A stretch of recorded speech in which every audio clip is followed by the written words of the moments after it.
Você já parou para pensar no sentimento que move as criaturas diante da morte de um ser querido? Se você nunca teve essa experiência, dificilmente conseguirá pensar devidamente.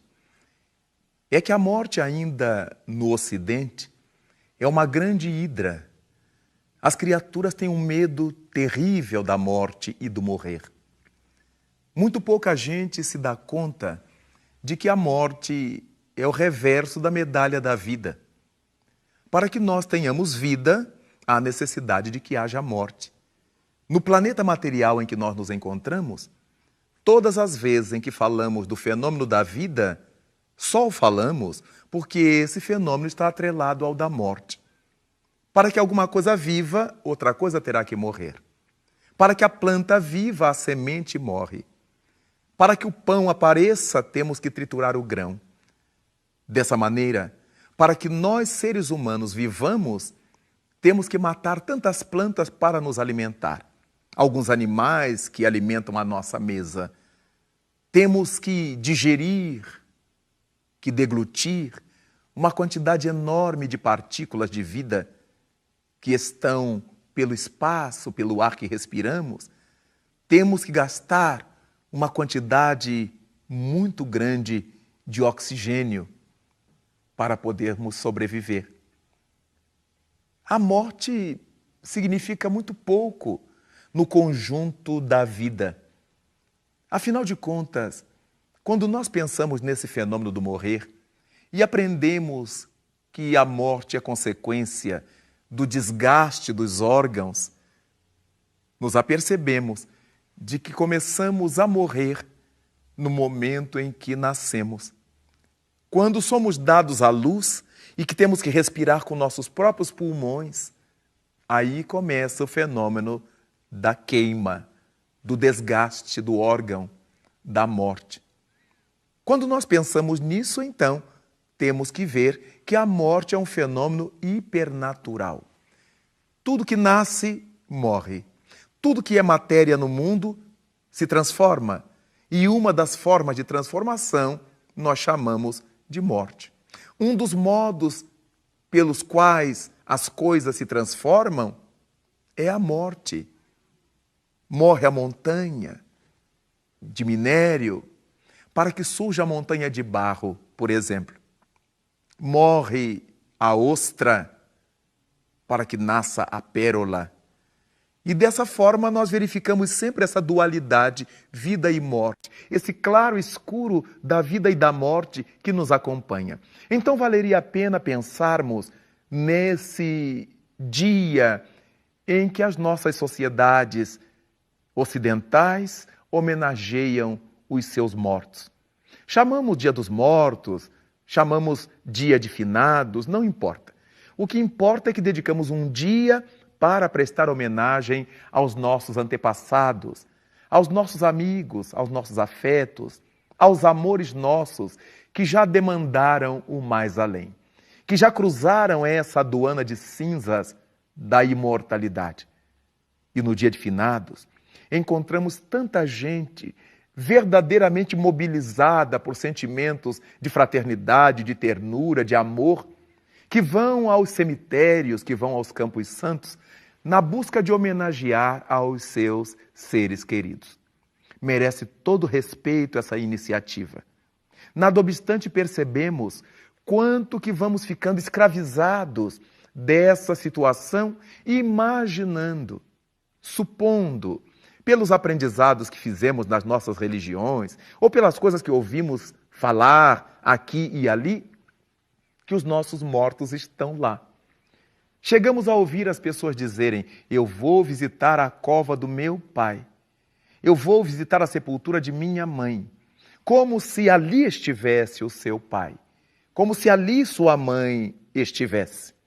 Nada obstante, leiamos inscrições tumulares do tipo: aqui jaz fulano de tal, mas não é verdade.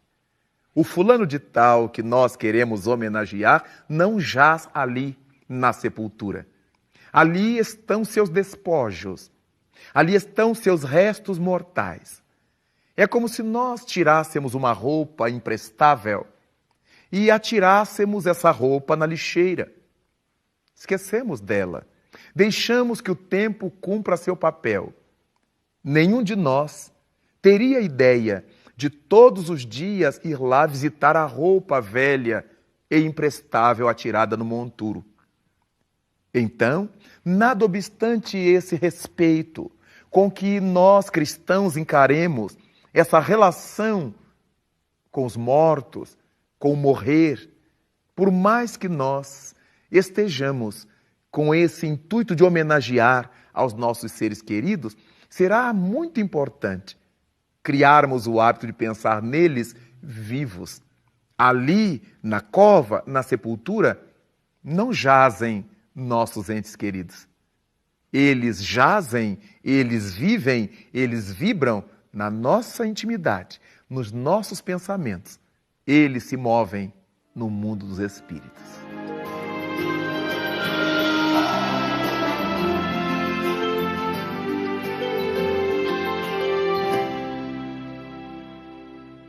Ao pensar nos nossos mortos, cabe ter essa certeza de que os nossos mortos vivem. Eles não estão jazendo nos sepulcros. Imaginemos que coisa grotesca será imaginar nossos seres amados enterrados na sepultura com seus despojos. Vale a pena pensar numa gaiola vazia, donde o pássaro já se foi. Vale a pena pensar nisto. Então, o nosso corpo físico, durante um tempo mais ou menos largo, serve-nos de morada, serve-nos como uma gaiola, que ao mesmo tempo que nos ajuda a aprender, a crescer, também é um instrumento através do qual resgatamos aquilo que devemos em face da vida, coloquemos em ordem a nossa consciência com as leis divinas. Logo, o dia de finados, o dia dos mortos, deveria ser um dia, sim, de homenagem aos nossos seres queridos, mas de outra maneira. Aprendermos a fazer um levantamento de como se acham nossas disposições na vida. Se estamos vivendo de acordo com os ensinamentos de nossa mãe, de nosso pai, se os estamos homenageando, glorificando seus nomes, pelo tipo de criatura que sejamos, dignas, nobres, amigas, fraternas, operosas, dedicadas ao bem. Afinal de contas, de que outra maneira melhor nós poderíamos homenagear os nossos mortos? Nem sempre levando flores para enfeitar os sepulcros onde se acham os seus despojos. Aquele recurso das flores, quantas vezes poderiam ser transformados em nome dos nossos mortos em leite para uma criança pobre, em pães para um necessitado, em remédios para um doente que não os pode comprar, em cadernos para que alguma criança aprenda. Nós podemos converter aquela quantidade enorme de cera que compramos para queimar nos cemitérios, que não vai levar a lugar algum os nossos mortos, que não precisam de cera queimada. Converter isso em alimento, em roupa, em agasalho, em material escolar, em medicação, em acompanhamento, em homenagem aos nossos mortos. Quando presenteássemos uma criança com o kit de material escolar, nós poderíamos dizer a ela, caso ela entendesse, ou aos seus pais, faça uma prece por fulano de tal, que é meu filho, que é meu pai, que é minha mãe, que é meu irmão ou meu amigo. Nós teríamos formas tão mais agradáveis, tão mais felizes de homenagear os nossos mortos. E cantar, e brincar, e nos alegrar como eles gostavam que nós fizéssemos. No além, eles continuam gostando. Quantos filhos que se foram para o mais além, e suas mães começam a morrer aqui na terra. Não se tratam mais, não se cuidam mais, não os respeitam mais. Se seus filhos gostavam de vê-las bem vestidas, bem cuidadas, alegres, joviais, em homenagem a eles, no dia dos mortos e em todos os dias da vida, continuem assim.